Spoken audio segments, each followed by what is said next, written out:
That's what happens when you stay up a ridiculous hour watching the NHL draft. But was it worth it? Of course it was worth it. I love the chaos. The chaos is just brilliant. Hockey Twitter's a mess. It's draft day 2. Last night was slightly chaotic. I'm a little concerned about Toronto goaltending right now, but yeah, I have a lot of thoughts, so let's go.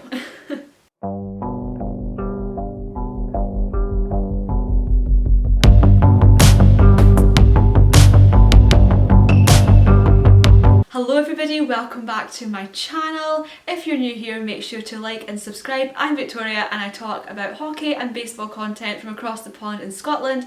And if you are always here, thank you so much for watching all my videos. I love you guys. So of course, as any of you will know who keep up with NHL off-season stuff, you will know that it is the NHL Draft 2022 currently, which also means that it is serious trade time for all the teams. It's very exciting. I love trades and keeping up with trades. I find it very exciting.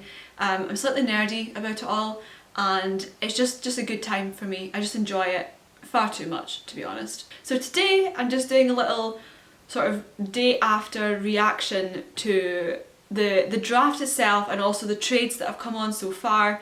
Of course, we're only on draft, like it's day 2 of the draft today, right? So there will be more updates, but I can only talk as of right now, which is at 4:20 in the afternoon on the 8th of July, me and Ryan's face. So actually last night, Ryan and I, my boyfriend, decided that we were going to do a competition over who could guess the picks correctly for the top 10 in the draft last night. And so let's just start with this. So I will pop up here what I put as my pick predictions. I was quite spectacularly wrong. He didn't fare much better, and it actually, the way that we were playing the game we created, it ended up in basically a tie. And yeah, I didn't do particularly well. So let's start with the draft. So I really thought that Shane Wright had first overall. I really thought it was going to be Shane Wright. I am still kind of shocked right now that it's not. And I know people were talking about him seeming a little bit cocky or whatever, but like, these guys are like kids, you have to remember, and they're still learning a lot. I thought he was going to be first, so he was bound to think it. Most of the ratings had him at first, so it's not surprising that he was perhaps a little bit disappointed that he wasn't first, and instead Juraj Slafkovsky got first overall by Montreal, so I'm very delighted for him. He looks like an incredible player. I thought he was going to go second. I thought he was going to go to New Jersey, but it turns out, no, he went first. So like, good for him, amazing player, great for Slovakian hockey, of course, that picks 1 and 2 Slovakian, which is just amazing for that nation. It's great to see. But I was surprised. I thought he would be second, and I thought that Shane Wright, I just pictured Shane Wright in a Habs jersey. I can't explain it, it just seemed right to me. And I thought Slafkovsky would be in a Devils jersey. That's just the way that I thought it would be. But instead, in number 2, New Jersey picked Simon Nemec, which again, the best defensive player that was, arguably the best defensive player that was in the draft this year. So of course, if you're looking for defence, then he would be your best bet. But I really thought that Slafkovsky was going to go there because I thought Wright was going to go first. Anyway, amazing players. So then in third, Logan Cooley, picked by Arizona, which, not too surprised there at all. That is what I thought was going to be the case. And then in fourth, Shane Wright, which I'm still shocked at. I honestly thought he was going to be first, and if not first, he'd be second. I was quite shocked he wasn't in the top 3. I was dead set that the top 3 I'd picked were going to be right. I thought the order might be wrong, but I knew that the top 3 were going to be right, and I was completely wrong, which is what is so great about the draft, basically, isn't it? It's one of the things that is best about it.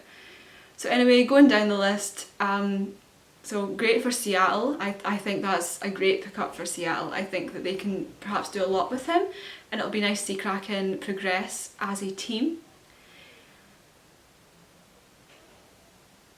Off to Philadelphia is Cutter Gauthier, which I keep saying his name wrong. I say most of these names wrong, I apologise. Which again, I'm not too shocked at. I thought Juracek might have gone there, but again, he went 6th to Columbus instead, which, never mind. And then Korchinski to Chicago in 7th, which I didn't even have in my list. Didn't even have him. Casper, of course, went 8th to Detroit, which I had him in 10th going to Anaheim originally. So not too far off, not too bad. 9th was Matthew Savoy, which I had him going 8th. So you see, I couldn't really be much closer without being right.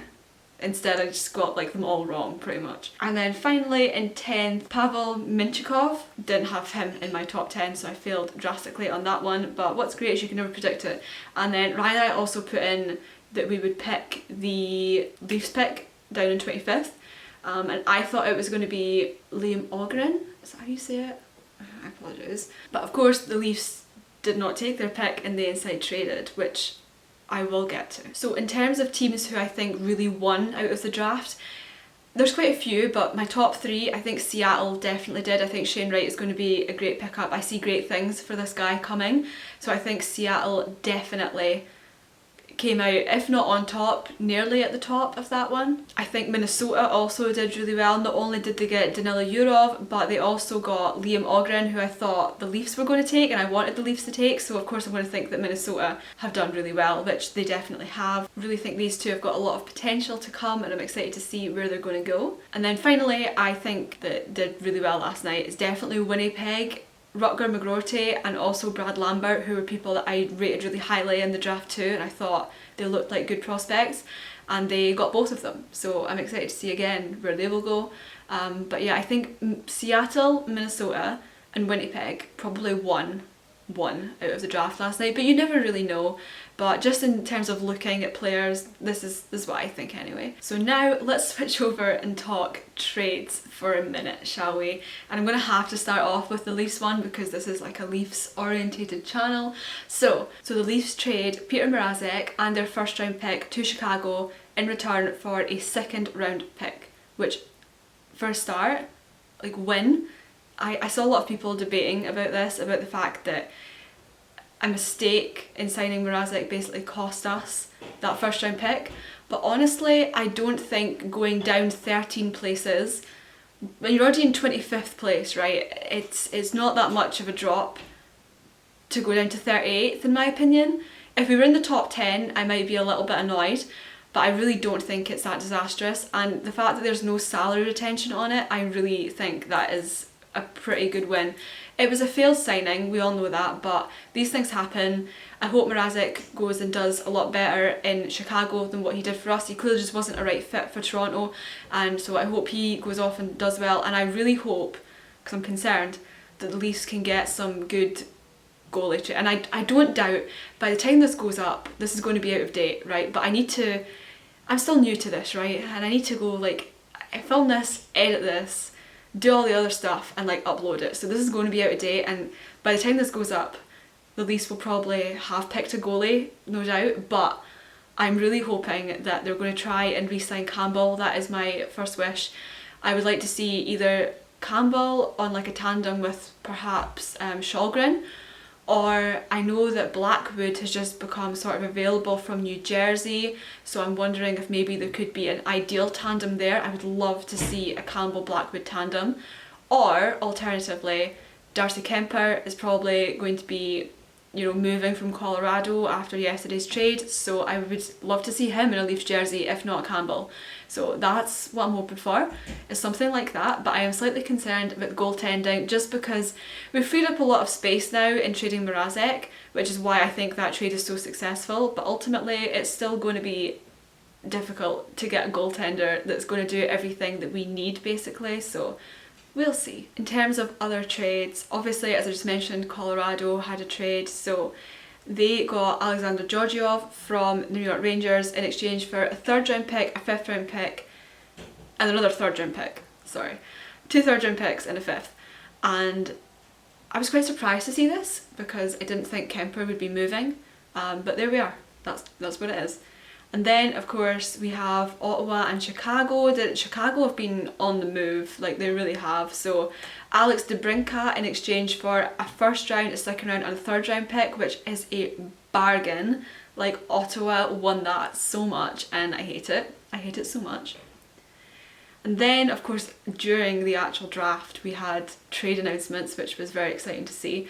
And Montreal got a first round pick in exchange for Alexander Romanov and also a 4th round pick from the New York Islanders. And then Montreal and Chicago yet again, Kirby Dach, how'd you say it?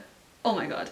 In exchange for a 1st round and a 2nd round pick. And then of course we have the Chicago Leafs trade, which I just talked about, so I don't need to go over that again.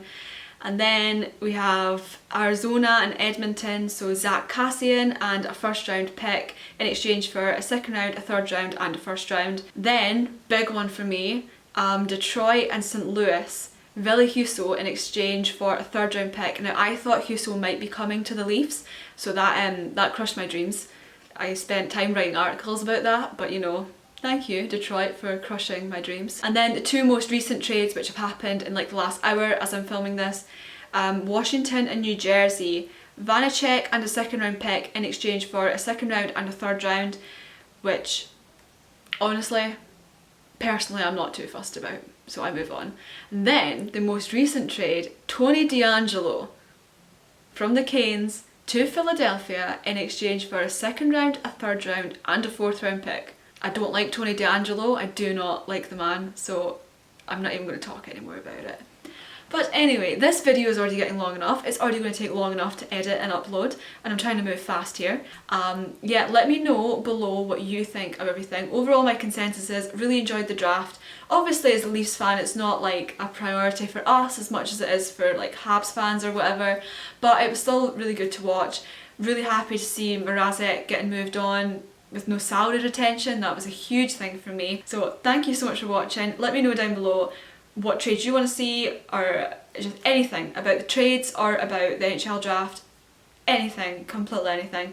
And thank you so much for watching, guys. I'll be back with more hockey content from across the pond soon. Make sure to follow me on all my other things down below. I write articles, I talk a lot on Twitter, I do all kinds of things. Follow me on there, and I will see you again soon. Bye guys.